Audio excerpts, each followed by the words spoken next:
last several years, an organized group of criminals have sought to take advantage of this state's generosity. And even as we make progress in the fight against the fraudsters, we now see an organized group of political actors seeking to take advantage of a crisis. I don't want to mince words here. Donald Trump and his allies in Washington and in St. Paul and online want to make our state a colder, meaner place. They want to poison our people against each other by attacking our neighbors.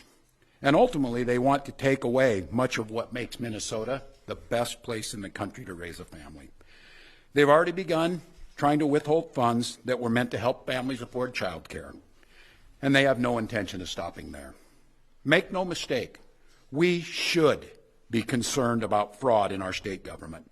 We cannot effectively deliver programs and services if we can't earn the public's trust. That's why over the past few years, we've made systemic changes in the way we do business. We've gone to the legislature time and time again to get more tools to combat fraud. We've fired people who weren't doing their jobs. We've seen people go to jail for stealing from our state. We've cut off whole streams of funding in partnership with the federal government, where we saw widespread criminal activity. We've put new locks on the doors of our remaining programs, and we've hired a new head of program integrity to make sure that those locks can't be broken. All across this state, Minnesotans are hard at work on this problem. Advocates, administrators, investigators are on the front lines defending the integrity of our state's programs, and I want to give a very heartfelt thank you to all of them. There is more to do. A single taxpayer dollar wasted on fraud should be intolerable. And while there's a role to play for everyone, from the legislature to prosecutors to insurance companies to local and county government, the buck does stop with me. My administration has been taking fast, decisive action to solve this crisis. We'll win the fight against the fraudsters. But the political gamesmanship we're seeing from Republicans is only making that fight harder. We've got Republicans here in the state legislature playing hide and seek with potential whistleblowers. We've got conspiracy theorist right-wing YouTubers breaking into our daycares, demanding access to our children. We've got the President of the United States demonizing our Somali neighbors and wrongfully confiscating funds that Minnesotans rely on. It's disgusting and it's dangerous. Republicans are playing politics with the future of this state. It's shameful. And I've said it before, and I will continue to say it. We welcome ideas from anyone, in any party, from any walk of life, who wants to help us continue to stay ahead of these criminals. And we welcome the involvement of the federal government. I am grateful to the career professionals at the U.S. Attorney's Office and the FBI who have been helping us fight this fight for years. But I cannot abide the actions of the political leadership in Washington. These opportunists are willing to hurt our people to score cheap points. They and their allies have no intention of helping us solve this problem, and every intention of trying to profit off of it. Which brings me to this. 2026 is an election year. Election years have a way of ramping up the politics at a time when we simply can't afford more of that in Minnesota. In September, I announced that I would seek a historic third term as Minnesota's governor, and I have every confidence that if I gave it my all, we would win the race. But as I reflect on this moment with my family and my team over the holidays, I came to the conclusion that I can't give a political campaign my all.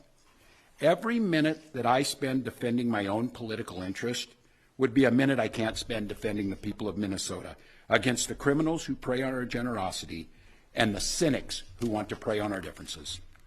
So I've decided to step out of this race, and I'll let others worry about the election while I focus on the work that's in front of me for the next year. I'm passing on this race with zero sadness and zero regret. I did not run for this job to have the job. I ran for the job to do the job. Minnesota faces enormous challenges this year, and I refuse to spend a single minute doing anything other than rising to meet this moment. Minnesota has always come first and always will. That's what I believe servant leadership demands of me. As an optimist, I'll hold out some hope that my friends on the other side of the aisle will consider what servant leadership demands of them in the moment. We can work together to combat against the criminals. We can work together to rebuild the public's trust and make our state stronger. But make no mistake about it, if Republicans continue down the path of abusing power, smearing entire communities, and running their own fraudulent game at the expense of Minnesotans, I will fight back with everything that I have. I am absolutely confident a Democratic and a DFLer will hold this seat come November. I'm confident that I'll find ways to contribute to the state that I love long after next January. But there'll be time to worry about all that later. Today, I'm proud of the work we've done to make Minnesota America's best place to live and raise kids. From our new paid leave policy to our child tax credit to our school lunch programs feeding every single child. And I'm doubly proud of the incredible team we put together to make this vision a reality. I want to take a moment to thank every member of my staff, to every single state employee who has been part of this fight. Now more than ever, I need you on the job. I need you to help work together to tackle the important work in front of us. And most of all, I want Minnesotans to know how grateful I am for the opportunity to serve this state, for the privilege that I have been given to serve in this office. I'm on the job. I'm focused on making sure that we stay America's best place to live and raise kids. No one will take that away from us. I'm proud of the way we treat our neighbors. I'm proud of the way that we welcome people to this state. I'm proud of the way that we innovate. And I'm proud of the way that we are optimists for the future. No one's taking this away from us. Not the fraudsters. Certainly not this president. Not on my watch. Tomorrow, I'll be back with you. I'll give you an update on America's best paid family medical leave program that is now a week into it. And at that time, I'll take all your questions. Thank you all. During this, Governor,